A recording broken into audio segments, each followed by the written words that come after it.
নোয়াখালীতে তীব্র লোডশেডিংয়ে বিপর্যস্ত জনজীবন। দিনে রাতে ঘণ্টার পর ঘণ্টা বিদ্যুৎ না থাকায় ভোগান্তিতে পড়েছেন সাধারণ মানুষ, শিক্ষার্থী ও ব্যবসায়ীরা। এদিকে গত কয়েকদিনের তুলনায় নাটোরে কিছুটা স্বাভাবিক হয়েছে বিদ্যুৎ পরিস্থিতি।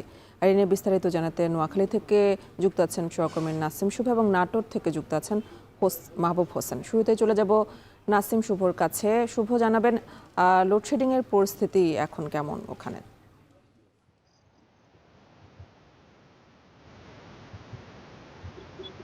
নোয়াখালীতে কিন্তু গত কয়েকদিন থেকে লোডশেডিং এর যে মাত্রা সেটি ক্রমশ বেড়ে চলছে এবং গত এক সপ্তাহ যাবত সেটি আগের তুলনায় অনেক বেশি বেড়েছে বলা যায়। আমি কথা বলেছি পল্লী বিদ্যুৎ বোর্ডের যিনি জেনারেল ম্যানেজার রয়েছেন নোয়াখালী, তার সাথে তিনি জানিয়েছেন পুরো নোয়াখালী জেলা জুড়ে তাদের আসলে প্রায় 8,30,000-এর মতো সংযোগ রয়েছে, যেগুলো শিল্প, বাণিজ্যিক এবং আবাসিক সংযোগ। সেই সংযোগের প্রতিদিনই তাদের চাহিদা থাকে হচ্ছে 190 থেকে 198 মেগাওয়াট পর্যন্ত, যার বিপরীতে তারা হচ্ছে প্রতিদিন গড়ে 110 থেকে 120 মেগাওয়াট পর্যন্ত সরবরাহ দিতে পারবে। এছাড়া আমি কথা বলেছি পিডিবি এর যিনি নির্বাহী প্রকৌশলী রয়েছেন তার সাথে, তিনি জানিয়েছেন নোয়াখালী শহর এলাকায় তাদের মোট 80,000-এর মতো বিভিন্ন সংযোগ রয়েছে। সে সকল সংযোগে প্রতিদিন তাদের চাহিদা রয়েছে 35 মেগাওয়াটের মতো, যার বিপরীতে তারা কিন্তু প্রতিদিন সরবরাহ করতে পারছেন 15 থেকে 20 মেগাওয়াট পর্যন্ত। অর্থাৎ প্রতিদিনই কিন্তু তাদের প্রায় 40 থেকে 45% যে চাহিদা সেটি তারা পূরণ করতে পারছে না, এবং এই 40 থেকে 45% কিন্তু প্রতিদিনই লোডশেডিং হচ্ছে। এবং এই লোডশেডিং এর কারণে কিন্তু এখানে যারা ব্যবসায়ী রয়েছেন, যারা শিক্ষার্থী রয়েছেন এবং যারা বিভিন্ন কলকারখানার মালিক রয়েছেন, সকলকেই কিন্তু ভোগান্তিতে পড়তে হয়। বিশেষ করে নোয়াখালীর যে দুটি বিসিক শিল্পনগরী এলাকা, সেই দুটি শিল্পনগরী এলাকার ব্যবসায়ীদের সাথে আমি কথা বলেছি, তারা জানিয়েছেন প্রতিদিনই এভাবে লোডশেডিং এর কারণে তাদের কিন্তু উৎপাদন ব্যাহত হচ্ছে এবং তাদের যে শ্রমঘণ্টা সেটি নষ্ট হচ্ছে।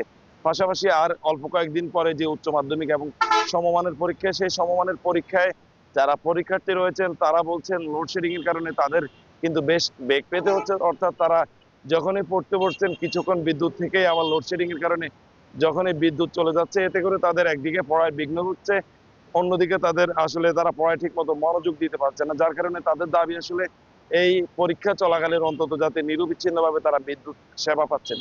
এছাড়া নোয়াখালী জেলা শহরে যে সকল ব্যবসায়ীরা রয়েছেন তারাও বলছেন লোডশেডিং এর কারণে কিন্তু তাদের ব্যবসায়ও প্রতিদিনই লস গুনতে হচ্ছে। তো এই ছিল আসলে নোয়াখালী থেকে যে বিদ্যুতের লোডশেডিং, সেটি নিয়ে আমার কাছে এখন অব্দি সব শেষ।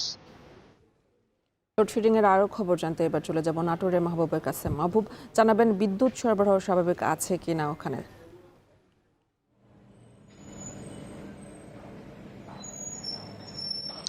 হ্যাঁ জি আনি, আপনি যেমনটি বলছিলেন এই মুহূর্তে আমরা রয়েছি নাটোর পল্লী বিদ্যুৎ সমিতি একের আওতায় প্রায় 5.5 লাখ গ্রাহক রয়েছে। তবে নাটোর পল্লী বিদ্যুৎ সমিতি এই মুহূর্তে তারা কিন্তু গ্রাহককে একটি সুখবর দিচ্ছে, সেটি হচ্ছে যে এই মুহূর্তে যেটি চাহিদা রয়েছে 84 মেগাওয়াট, তারা জাতীয় গ্রিড থেকে কিন্তু এখন পাচ্ছে 84, অর্থাৎ তাদের যে চাহিদার তুলনায়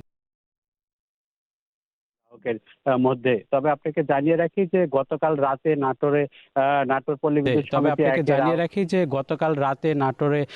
নাটোর পল্লী পেয়েছে, যার কারণে লোডশেডিং হয়নি। তবে গতকাল একটু ঠান্ডা আবহাওয়ার কারণে কিন্তু গত 24 ঘন্টায় নাটোর পল্লী বিদ্যুৎ সমিতি একের আওতায় কোনো লোডশেডিং হয়নি। এটি কিন্তু গ্রাহকদের জন্য একটি সুখবরই বলা চলে পল্লী বিদ্যুতের সমিতির পক্ষ থেকে। তবে এর আগে আমরা যেটি দেখেছি যে 24 ঘন্টার মধ্যে মাত্র 8 ঘন্টা 9 ঘন্টা পর্যন্ত কিন্তু গ্রাহকরা বিদ্যুৎ পেয়েছে, এবং এটি তাপমাত্রা যত বাড়তে থাকে এবং যত গরম বৃদ্ধি পেতে থাকে ততটাই কিন্তু এই যে লোডশেডিং তার মাত্রা কিন্তু বাড়তে থাকে। এবং আমরা দেখেছি যে চাহিদার তুলনায় কিন্তু প্রায় অর্ধেক বিদ্যুৎ সরবরাহ ছিল, যার কারণে ঘন্টায় ঘন্টায় কিন্তু যে লোডশেডিং সেটি কিন্তু দিতে হয়েছিল পল্লী বিদ্যুৎ সমিতিকে। তবে এই 24 ঘন্টার তাদের কোনো লোডশেডিং হয়নি এবং যতটুকু তারা চাহিদা ছিল তারা ততটুকুই বরাদ্দ পেয়েছে, যার কারণে লোডশেডিংটা প্রয়োজন হয়নি। তবে এই আবহাওয়ার উপরে অনেকটা লোডশেডিংটা নির্ভর করে। আবহাওয়া যদি ঠান্ডা থাকে তাহলে লোডশেডিংটা হবে না, যদি আবার আবহাওয়া তাপমাত্রা যদি একটু বৃদ্ধি পায় বা গরম বৃদ্ধি পায় তাহলে কিন্তু আবারও যে লোডশেডিং এর মাত্রা সেটি বৃদ্ধি পাবে বলে আমাদেরকে জানিয়েছে নাটোর পল্লী বিদ্যুৎ সমিতি একের যে